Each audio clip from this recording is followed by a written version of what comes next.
Washington, Reuters, the U.S. Senate narrowly approved a tax overhaul on Saturday, moving Republicans and President Donald Trump a big step closer to their goal of slashing taxes for businesses and the rich while offering everyday Americans a mixed bag of changes. In what would be the largest change to U.S. tax laws since the 1980s, Republicans want to add $1.4 trillion over 10 years to the $20 trillion national debt to finance changes that they say would further boost an already growing economy.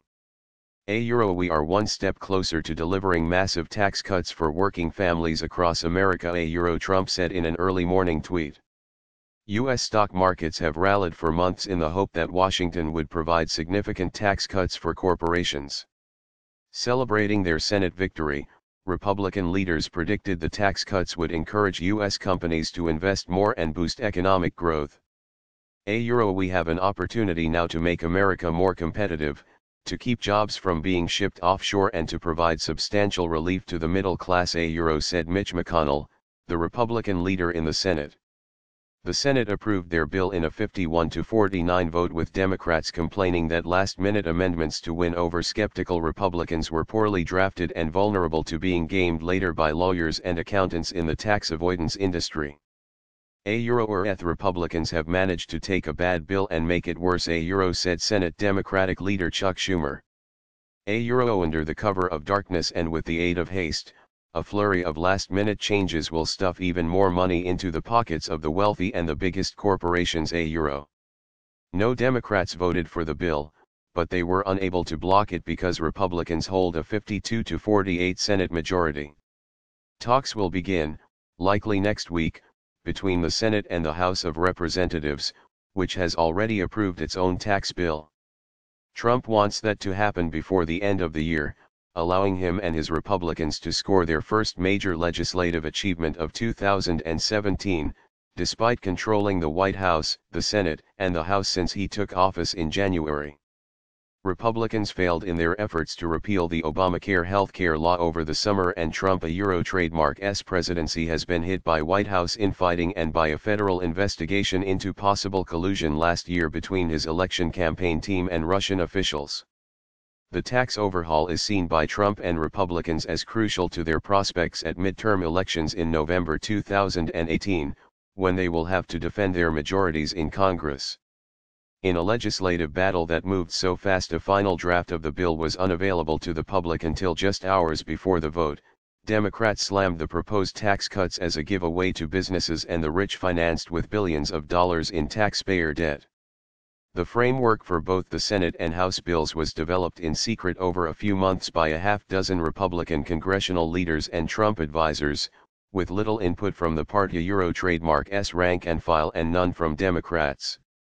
6 Republican senators, who wanted and got last-minute amendments and whose votes had been in doubt, said on Friday they would back the bill and did so. Senator Bob Corker, one of few remaining Republican fiscal hawks who pledged early on to oppose any bill that expanded the federal deficit, stood out as the lone Republican dissenter. I am not able to cast aside my fiscal concerns and vote for legislation that could deepen the debt burden on future generations, said Corker, who is not running for re-election. Key changes. Numerous last-minute changes were made to the bill on Friday and in the early morning hours of Saturday. One was to make state and local property tax deductible up to $10,000, mirroring the House bill. The Senate previously had proposed entirely ending state and local tax deductibility. In another change, the alternative minimum tax, AMT, both for individuals and corporations, would not be repealed in full. Instead, the individual AMT would be adjusted and the corporate AMT would be maintained as is, lobbyists said. Another change would put a 5-year limit on letting businesses immediately write off the full value of new capital investments.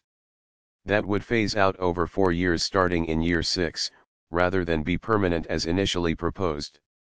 Under the bill, the corporate tax rate would be permanently slashed to 20% from 35%, while future foreign profits of U.S.-based firms would be largely exempted from tax, both changes pursued by corporate lobbyists for years. On the individual side of the tax code, the top tax rate paid by the highest income earners would be cut slightly.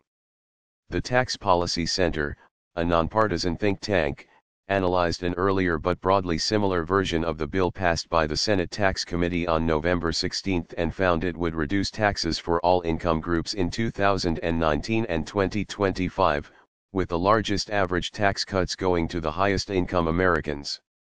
Two Republican senators announced their support for the bill on Friday after winning more tax relief for non-corporate pass-through businesses. These include partnerships and other companies not organized as public corporations, ranging from mom-and-pop concerns to large financial and real estate groups.